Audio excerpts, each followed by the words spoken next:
In order to make a blurred background of your subject, it's pretty easy. Head over to your CapCut application on your computer or on your mobile phone, and we can do this in a few minutes. I already have imported my video, so I'm going to import that into my project. And now what I want to do is apply a blurring effect to this video.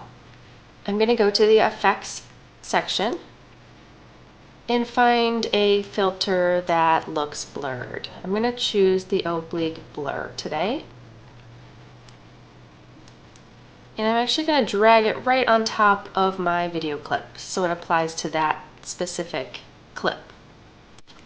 And now you can see if you hit play, the entire clip is blurred.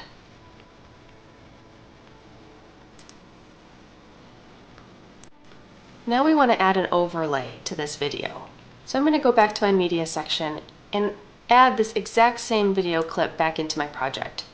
This one does not have a blur. For this second video, I want to cut out the main character in this video in order to keep it not blurred. So I'm going to head over to the cutout section under the video and go to the bottom and click Auto Cutout.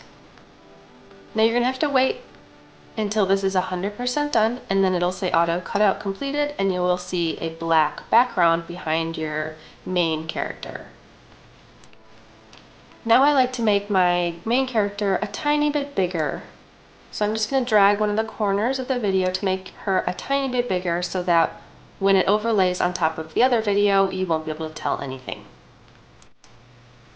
Now all we have to do is drag our second clip underneath our first clip.